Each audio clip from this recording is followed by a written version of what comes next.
मेरे प्यारे भाइयों, बहनों, माताओं व बंधुओं, संस्कार की बातें चैनल में आपका स्वागत है।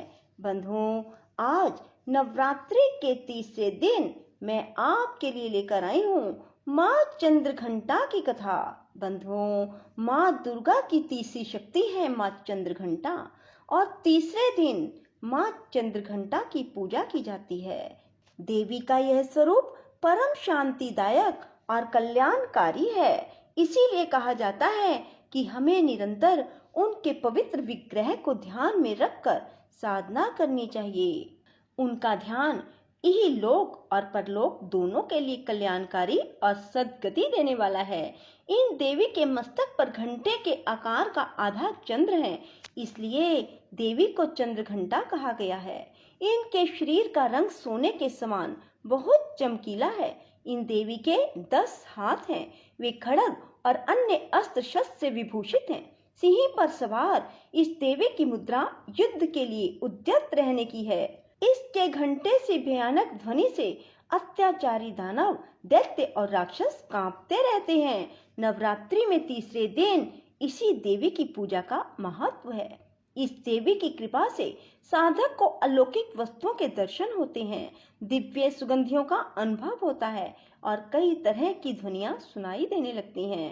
इन क्षणों में साधक को बहुत सावधान रहना चाहिए। इन देवी की आराधना से साधक में वीरता और निर्भयता के साथ ही सौम्यता और विनम्रता का विकास होता है। इसलिए हमें चाहिए कि मन, वचन और कर्म के साथ ही काया को विहित विधि विधान के अनुसार परिशुद्ध पवित्र करके चंद्रघंटा के शरणागत होकर उनकी उपासना आराधना करनी चाहिए। इससे सारे कष्टों से मुक्त होकर सहज ही परम पद के अधिकारी बन सकते हैं। यह देवी कल्याणकारी हैं। जो व्यक्ति माँ चंद्रघंटा की पूजा करते हैं, उन्हें माँ सौम्यता और विनम्रता का आशीर्वाद देती हैं। माँ चंद्रघंटा की पूजा करने से सभी रोगों से मुक्ति मिलती है। बंधुओं, माँ चंद्रघंटा की पूजा कैसे की जाए? पूजा आरंभ करने से पहले माँ चंद्रघंटा को केसर और केवड़ा जल से स्नान कराएं। उसके बाद उन्हें सुनहरे रंग के वस्त्र पहनाएं। इसके बाद माँ को कमल और पीले गुलाब की माला चढ़ाएं। इसके बाद मिष्ठान, पंचामृत और मृषिका भोग लगाएं। या देवी सर्वभूतेषु माँ चंद्रघंटा रूपेण संस्थिता, नमस्तस्यै नमस्तस्यै नमस्तस्यै नमो नमः। बंधुओं, वीडियो को पूरी सुने। सुनने के बाद कमेंट बॉक्स में जय माँ चंद्रघंटा जरूर लिखें। बोलो चंद्रघंटा माता की जय हो। एक बार दैत्यों का आतंक बढ़ने लगा तो माँ दुर्गा ने माँ चंद्रघंटा का अवतार लिया। उस समय असुरों का स्वामी महिषासुर था, जिसका देवताओं से भयंकर युद्ध चल रहा था। महिषासुर देवराज इंद्र का सिंहासन प्राप्त करना चाहता था। उसकी प्रबल इच्छा स्वर्ग लोक पर राज करने की थी। उसकी इस इच्छा को जानकर सभी देवता परेशान हो गए और इस समस्या से निकलने का उपाय जानने के लिए भगवान ब्रह्मा, विष्णु और महेश के सामने उपस्थित हुए। देवताओं की बात को गंभीरता से सुनने के बाद तीनों को क्रोध आया। क्रोध आने के कारण तीनों के मुख से जो ऊर्जा उत्पन्न हुई, उससे एक देवी अवतरित हुई, जिन्हें भगवान शंकर ने अपना त्रिशूल और भगवान विष्णु ने चक्र प्रदान किया। इसी प्रकार अन्य देवी देवताओं ने भी माता के हाथों में अपने अस्त्र सौंप दिए। देवराज इंद्र ने देवी को एक घंटा दिया। सूर्य ने अपना तेज और तलवार दी। सवारी के लिए सिंह प्रदान किया। इसके बाद माँ चंद्रघंटा महिषासुर के पास पहुंची। माँ का ये रूप देखकर महिषासुर को ये आभास हो गया कि उसका काल आ गया। महिषासुर ने माँ पर हमला बोल दिया। इसके बाद देवताओं और असुरों में भयंकर युद्ध छिड़ गया। माँ चंद्रघंटा ने महिषासुर का संहार किया। इस प्रकार माँ ने देवताओं की रक्षा की। बोलो चंद्रघंटा माता की जय हो। ओम ऐं ह्रीं क्लीं चामुंडाय विच्चे। ओम ऐं ह्रीं क्लीं चामुंडाय विच्चे। ओम ऐं